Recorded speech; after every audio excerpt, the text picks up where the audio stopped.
여러분들 요새 세계 경제가 스태그플레이션이란 말로 난리가 났죠. 미국의 5월 인플레이션율, 야 매콤합니다. 8.6%가 말이나 됩니까? 물가가 그냥 40년 만에 최고 수준으로 떡상했다고 하고요. 1981년 이후 가장 큰 폭의 물가 상승이라고 합니다. 문제는 한국도 예외가 아니잖아요. 5월에만 물가 상승률 대한민국 5.4%로 어질어질해요. 이에 세계은행 총재님이 이렇게 얘기합니다. 우리는 80년 만에 가장 급격한 경제활동 둔화를 다 목격하고 있는 거예요. 어질어질한 건 나와 너뿐만이 아니에요 라면서 지금 전 세계 물가 오르는 것만 봐도 화딱지가 올라오는데 여기저기서 경기 둔화 시그널이 나오면서 경기 침체도 같이 예상되고 있어요. 물가는 오르고 주식시장은 계속 줄줄 흘러내리니 그 쌍욕이 나와도 이상하지 않습니다. 진짜 이러다가 스태그플레이션 오는 거 아닙니까? 그래서 오늘 영상은요, 도대체 스태그플레이션이 뭐길래 이렇게 다들 호들갑을 떨고 있는지 한번 구경해 보도록 할게요. 자, 먼저요, 우리가 스태그플레이션이 대체 뭔지부터 짚고 넘어가야겠죠. 개념부터. 스태그플레이션이란 말은요, 두 가지 단어가 합쳐진 거거든요. 스태그네이션이란 단어랑 인플레이션이란 단어가 합쳐진 거예요. 그럼 먼저 스태그네이션이란 말을 번역해보자면요, 침체, 정체를 뜻하는데 경제용어로 봤을 때 이 스태그네이션은 그냥 경기 침체, 성장 둔화, 불경기라고 이해하시면 됩니다. 그럼 경기 침체가 일어나면 경제에는 어떤 일이 일어나냐? 경기가 나빠지면 사람들은 소비를 줄입니다. 기업들은 물건 만들어봐야 안 팔리니까 생산을 줄이기 시작해요. 기업은 매출하고 이익을 유지하기 위해서는요, 가격을 올리긴 해야 되는데 이 경기 침체가 오니까 가격을 올리기가 어렵죠. 그래서 스태그네이션이 발생하면 기업들은 고용을 줄이고, 고용이 주니까 근로자들의 소득이 감소합니다. 이 소득이 감소하니까 또 소비가 줄어들면서 악순환이 지속되는 거죠. 그리고 다음으로 인플레이션이란 말은요, 단순히 물가 상승으로 알고들 계시죠? 네, 맞아요. 단순하게 인플레이션은 물건 가격, 서비스 가격, 그러니까 물가가 계속 오르는 상태를 말합니다. 제가 인플레이션에 대한 영상은 이미 만들어둔 게 있으니까 우측 상단의 카드를 누르셔서 꼭 시청하시길 바라겠고요. 그렇다면 스태그네이션하고 인플레이션을 알았으니까 스태그플레이션을 간단하게 정리할 수 있겠죠. 경기 침체를 뜻하는 스태그네이션하고 물가 상승을 뜻하는 인플레이션이 합쳐졌다, 이 말입니다. 그런데 문제는요, 보통은 이 경기 침체하고 물가 상승이 동시에 일어나는 일이 없거든요. 마치 시소처럼 이 둘은요, 경기 침체가 나타나면 소비가 줄어 물가는 떨어지고, 반대로 경기가 활성화되면 소비가 늘면서 물가가 상승하는 게 일반적인 상황이에요. 근데 스태그플레이션은 이 안 좋다는 것 두 개가 동시에 발생하는, 그냥 양쪽에서 싸대기를 맞는 거예요. 일반적으로요, 물가 상승만 발생한다고 치면요, 우리는 우스갯소리로 이런 얘기들 하잖아요. 내 월급은 300만 원으로 그대로인데 물가만 겁나 오르네.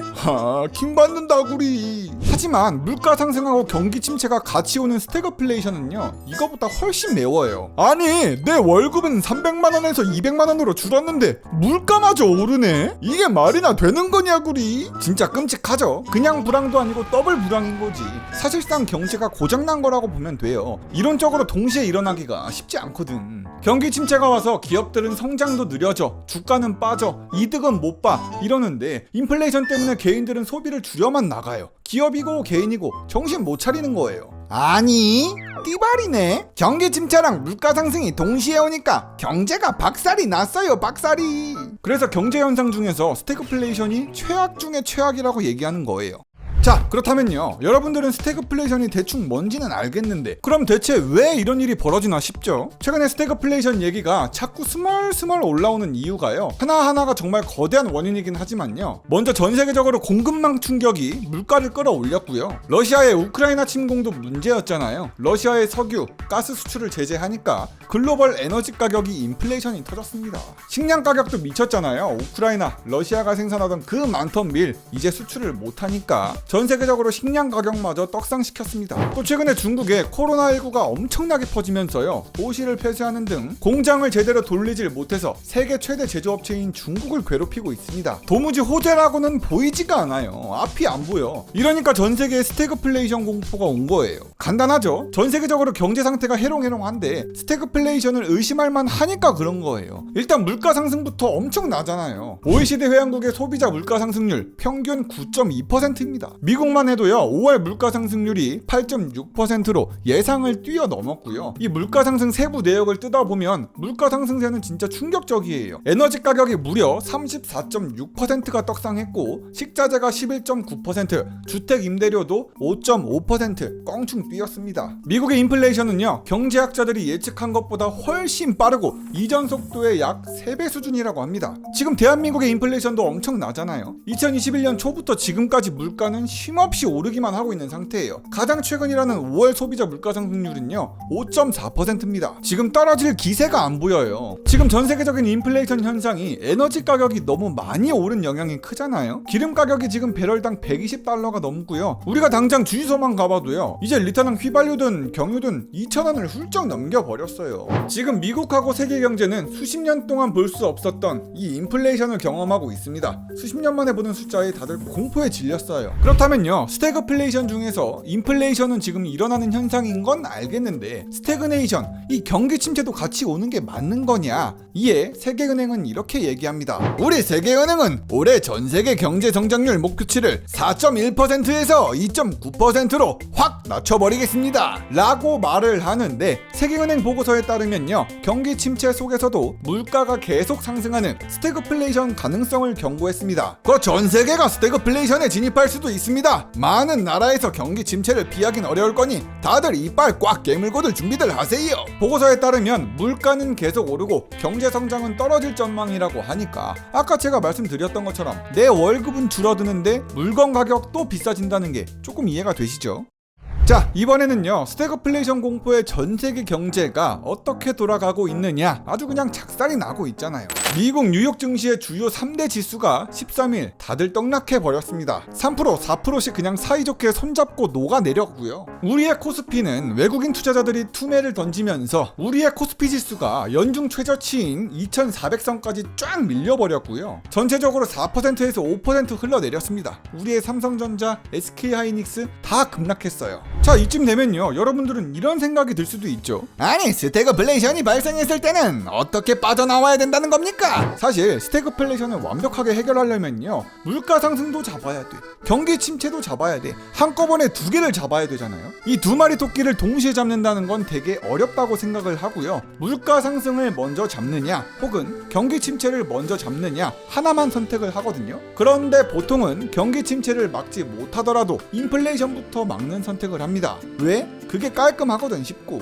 인플레이션을 막는 방법은요 큰 거 하나 있잖아요. 여러분도 아시는 거예요. 그냥 기준금리 겁나게 올려버리는 방법이에요. 일부러라도 경기 침체를 얻어 맞으면서까지 기준금리를 올리는 겁니다. 이 소비자 수요를 억제할 수 있을 정도만 기준금리가 올라가면요 매우 고통스럽기는 하지만 인플레이션은 잡히거든요. 그래서 그런지 6월 15일 미국 연준도 이런 결정을 내렸습니다. 우리 미국은 기준금리를 0.75%포인트 인상했으며 앞으로도 금리를 지속적으로 인상하는 것이 적절하다고 예상합니다 라고 말하면서 미국은 치솟는 물가를 잡으려고 아주 공격적으로 조치를 취한 거예요. 미국이 이렇게 한 번에 0.75%포인트나 올린 거면요 1994년 이후에 28년 만이라고 합니다. 그만큼 자주 오지 않는 이 최악의 인플레이션을 진정시키려고 강력한 처방을 오랜만에 내린 거죠. 이에 따라서요 0.75에서 1% 수준이던 미국 기준금리 지금은 1.5에서 1.75%로 크게 올랐습니다. 미연준은 금리를 올리면 경기 침체가 오는 건 막지 못한다는 걸 인식해서인지 기준금리를 올리면서 올해 경제 성장률을 2.8%에서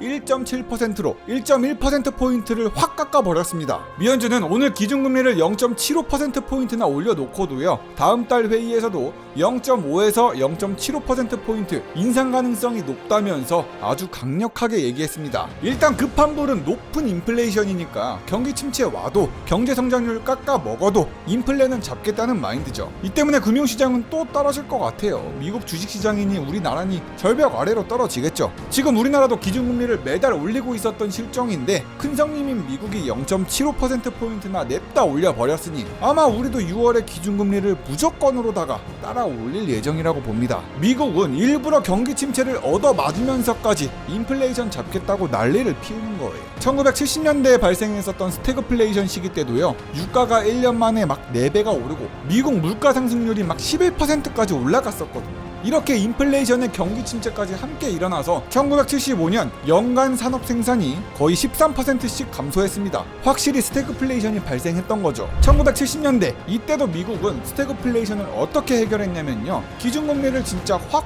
올리면서 인플레이션만은 꼭 잡아버리겠다고 했었거든요. 물론 기준금리를 겁나게 올리니까 경기 침체로 많은 사람들이 고통을 받기는 했지만 미국 인플레이션율 11%씩 찍히던 게 4%대까지 안착하는 데는 성공했죠. 결국에 스태그플레이션은 잡아낸 거예요. 경기 침체는 얻었지만. 물론 2022년 지금의 상태가 1970년이랑 같은 건 아니지만요, 실제로 많은 경제학자들이 1년에서 2년 안에 스태그플레이션이 발생할 수도 있다고 걱정을 하고 있는데, 세계 경제가 진짜 저성장, 고물가 국면에서 벗어날 수 없을지 혹은 이번 금리 인상으로 벗어날 수 있을지는 지켜봐야겠습니다. 영상 끝까지 봐주셔서 정말 감사드리고요. 구독과 좋아요 좀 눌러달라구리. 그럼 다음 영상에서 보자구리. 굿 리뷰형이는 바보다구리.